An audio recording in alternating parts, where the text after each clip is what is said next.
안녕하세요 여러분, 더 작은 자입니다. 이번 영상은 예수님의 계보에 대해서 또 말씀을 보도록 하겠습니다. 세상에나 여기 계보에 시아버지가 며느리하고 동침하는 그런 상황인데도 그 자손이 또 계보에 등장합니다. 어찌된 일인지 정말 놀랄 일이죠. 그리고 세상에나 기생행을 했던 사람이, 기생질을 했던 사람이 또 등장을 하네요. 그리고 별로 이스라엘 민족에서 별로 사람 취급을 받지 못하던 모압 여인이 또 등장을 합니다. 어찌된 일인지 여러분과 함께 제가 말씀을 나누고 은혜를 함께 나누도록 하겠습니다. 자, 오늘은 마태복음 1장 2절에서 6절까지 보도록 하겠습니다. 그런데 1장 1절부터 제가 읽어보도록 하겠습니다. 아브라함과 다윗의 자손 예수 그리스도 계보라.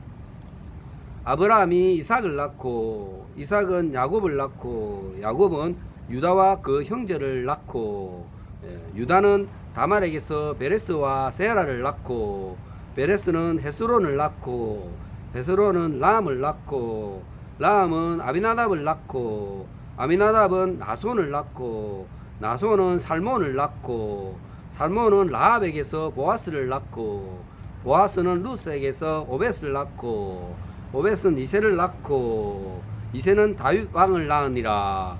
다윗은 우리아의 아내에게서 솔로몬을 낳고 쭉 이어집니다. 예수님을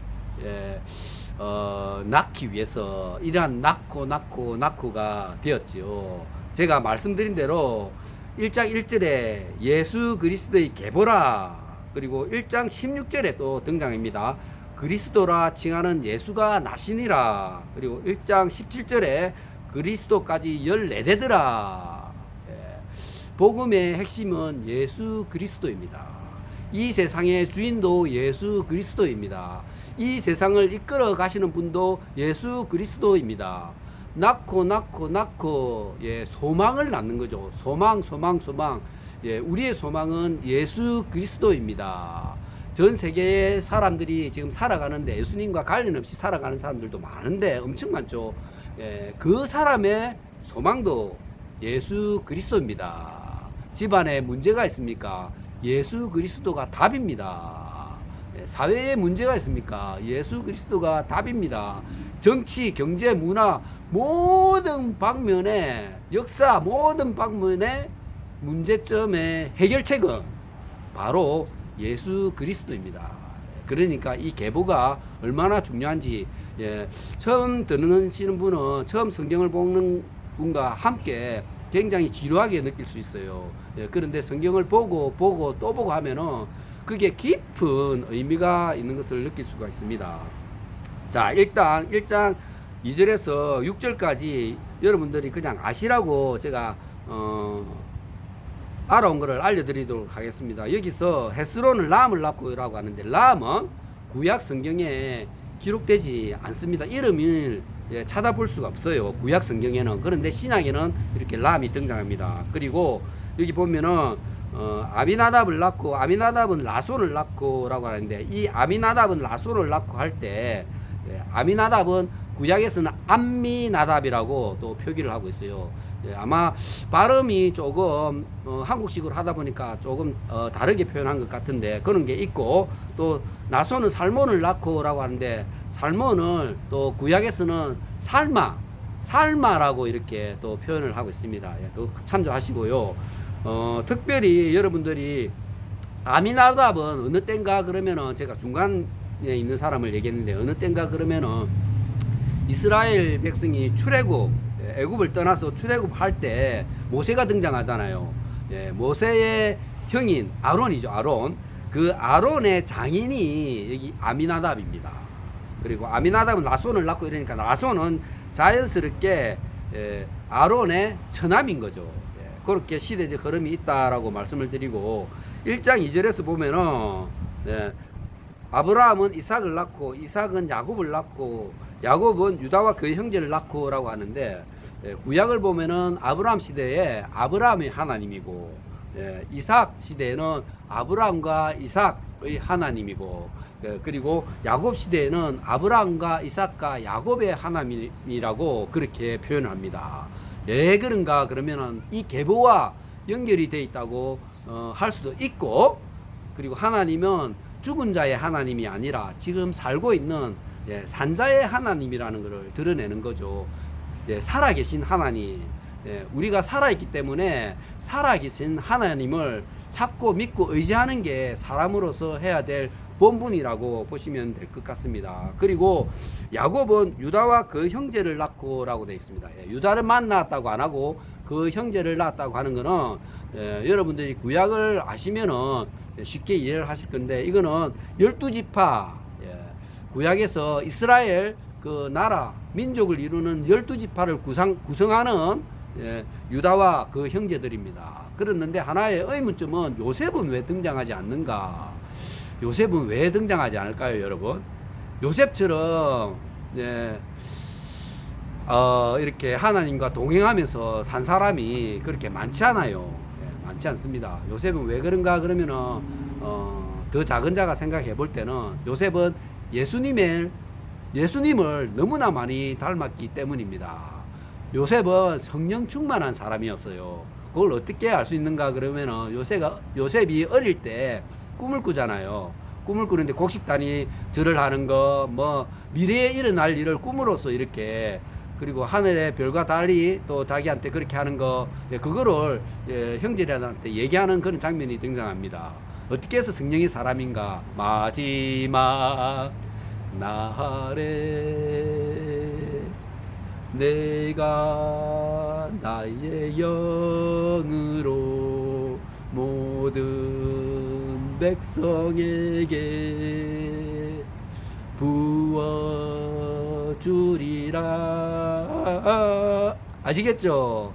그리고 성령을 받은 사람들이 그렇게 환상이나 꿈으로 그렇게 미래를, 인간으로 볼 때는 미래인데 하나님에서 입장에서 보시면은 미래가 아니죠. 하나님은 살아계신 하나님이기 때문에 과거, 미래, 현재를 다 알고 계신 분입니다. 그래서 그거를 인간한테 알려주는데, 인간이 그 미래, 요셉이 성령이 충만하니까 그 미래를 꿈을 통해서 알게 된 거죠. 출발점부터 요셉은 남달랐다고 보시면 됩니다. 그리고 예수님을 닮은 두 가지 특징이 있는데, 그 하나는 고난을 받은 겁니다. 형제들로부터 고난을 받고, 심지어는 종까지 됐다가 감옥까지 가는, 그는 인생에서의 숱한 고난을 받았어요. 예수님이 십자가에 매달리신 거는 우리가 인간이 도저히 따라할 수 없는 하나님의 영역의 고난인 것입니다. 그래서 그 부분이 닮았고, 또 요셉은 많은 사람들을, 자기 가족들뿐만 아니라 아버지인 야곱뿐만 아니라 형제들뿐만 아니라 이스라엘 민족을 이룰 백성들, 더 나아가서 애굽에 있는 많은 사람들을 어떻게 했습니까? 구했습니다. 대비를 해서 재난이 올 것을 대비해서 많은 사람들을 대비시킴으로써 구했습니다. 그리고 국무총리가 됐죠. 예수님과 너무나 닮았습니다. 예수님은 본인이 아주 크신 사랑으로 우리를 구원해 주셨습니다. 믿기만 하면은 모두를 다 구원하시길 원하십니다. 그 부분이 많이 닮았고, 예수님이 재림 때에 이렇게 또 영광을 나타내시면서 세상에 등장할 때는 정말 왕의 왕으로 등장합니다. 요셉이 국무총리가 된 것도 그러한 맥락과 일치된다고 보시면 됩니다. 자, 얘기가 좀 길어졌는데, 자, 여기 유다는 다말에게서 베레스와 세레를 낳고라고 하는 이 구절이 바로 시아버지가 세상에나 며느리하고 동침해서 베레스와 세라를 낳았습니다. 구약을 아시는 분은 어떤 내용인가 잘 아실 겁니다. 유다는 시아버지인데, 다말은 제가 짧게 언급을 드리자면 며느리예요. 며느리는 자기 자식의 철을 며느리를 하잖아요. 유다의 아들이 다말과 결혼을 했는데 아들이 죽습니다. 예, 죽고 둘째로 이렇게 남편을 사면 그 둘째도 또 죽습니다. 예, 그렇게 해서 다말이 장녀 변장을 하고 시아버지하고 예, 이렇게 또 동침을 하게 되죠. 예, 정말 엄청 큰 죄를 지었습니다. 그죠? 예, 그렇게 해도 죄를 지어도 예수님은 또 우리를 또 사랑하는 사랑이 너무나 크기 때문에 하나님이신 예수님은 그렇죠. 하나님께서 그 죄 속에서도 베레스와 세라라는 쌍둥이를 생명의 선물로 또 주십니다. 그런 분이 하나님이에요.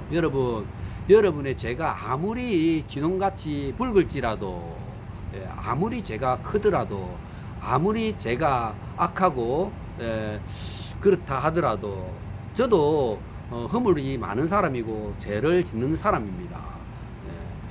그렇게 하더라도 하나님께 나아가면은 예수 그리스도 이름으로 나아가면은 하나님께서 용서해 주십니다. 하나님의 사랑은 이 온 우주를 덮기에도 남음이 있습니다. 이 온 세상을 덮기에도 남음이 있습니다. 그만큼 하나님의 사랑이 엄청 위대하고 크기 때문에 여러분의 죄는, 여러분의 허물은 예수 그리스도 보혈만 의지하면은 없는 것처럼, 죄가 동에서 서에서 먼 것처럼, 해가 동에서 서로 이렇게 먼 것처럼 없이 하겠다 하십니다. 하나님의 사랑이 얼마나 큰지 우리가 알 수 있죠. 그리고 또 특이하게 등장하는 게 살몬은 라합에게서 보아스를 낳고 이 구절이 나옵니다. 라합이 누구냐 그러면은 기생이었어요.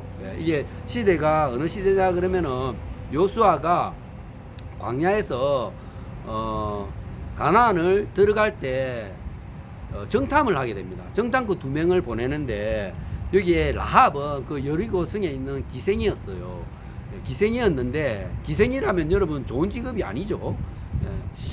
기생이었는데 그 정탐꾼을 숨겨줍니다. 그러니까 그게 또 여기에 이름이 적혔어요. 살몬은 라합에게서 보아스를 낳고, 그리고 보아스는 룻에게서 오벳을 낳고 라고 합니다. 이 룻이라는 것도 여인인데 이 여인도 그 구약의 주 흐름이 이스라엘 민족을 대상으로 한다고 생각하면은 이 여인은 암몬 자손입니다. 암몬 땅에 거주하는 여인이에요. 그러니까 완전히 벗어난 여인인데 이방 여인이죠. 인데 이렇게 등장을 해서 이 계보를 잇는데 이름이 올라가게 됩니다. 그리고 다윗은 우리아의 아내에서 솔로몬을 낳고라고 합니다. 이 우리아의 아내 바세바죠. 바세바라 언급을 안 하고 우리아의 아내라고 표현한 거는 그만한 의미가 있습니다. 그거는 다음에 또 말씀을 드리고 너무 기니까, 자, 여기서 등장하는 게, 특별히 등장하는 게 눈여겨 띄는 게 다말 여자, 라합도 여자, 그리고 우리아의 아내도 여자죠. 그리고 룻도 여자입니다. 다 흠 많고 점 많고 허물 많은 여성들이지만 공통점이 있어요. 공통점이 뭔가 이러면은 내가 대를 이어야 되겠다. 그 말은 지금 현재 살고 있는 우리들에게 어떻게 받아들이냐 그러면은 복음을 굉장히 귀히 여기는 사람입니다. 천국은 침노한 자의 것이라고 했습니다. 여인이 등장하는 것도 의미가 있죠. 여인이 등장하는 게 어떤 큰 의미가 있냐 그러면은 창세기 3장 15절에 그게 나오잖아요. 하나님께서 약속하셨잖아요. 여인이 한 여인의 아들이 나와서 뱀의 대가리를 깨고, 뱀은 또 이를 발 뒤꿈치를 물고 그런다고 하잖아요. 여인의 자손으로 통해서 우리의 구원자이신 예수 그리스도가 탄생할 것을 창세기에 언급되어 있습니다. 여기도 역시 마찬가지로 그의 그림자처럼, 형태처럼 여인의 이름이 등장합니다. 이것도 아주 특이한 현상이라고 보시면 될 것 같습니다. 아브라함도 사실 믿음의 조상이고 약속을 받은 사람이라고 할 수 있지만은 그도 또 죄를 지었죠. 자기 와이프를 누이라고 속이는, 그것도 2번이나 속이는 그런 죄를 지었습니다. 아브라함이 하나님을 만나기 전에는 또 우상을 섬기는 그런 또 집안의 사람이었죠.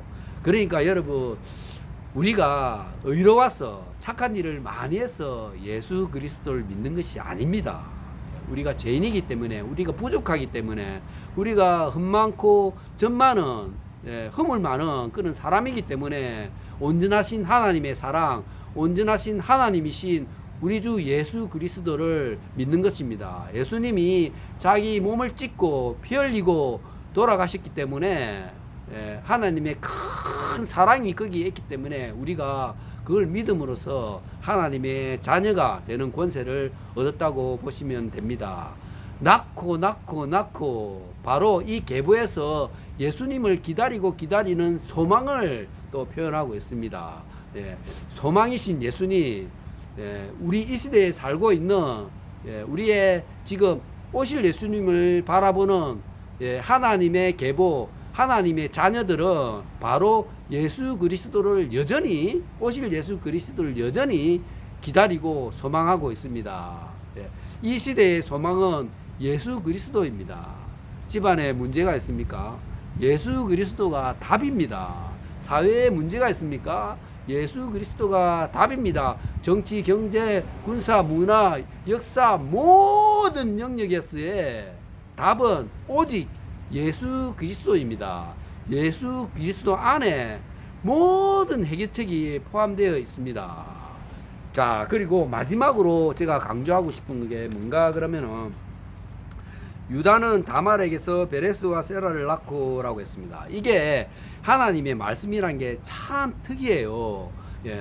왜 특이한가 그러면 하나님의 깊이를 얼마나 아느냐 따라서 그 하나님 말씀을 통한 은혜를 더 깊이 있게 체험하게 된다고 제가 말씀을 드리겠습니다. 어떻게 그런가 그러면은, 제가 조금 읽은 이 구절 있잖아요. 처음 성경을 읽는 사람은 유다는 다말에게서 베레스와 세라를 낳고 이렇게 읽으면 그렇게 계보가 이어가는갑다라고 하잖아요.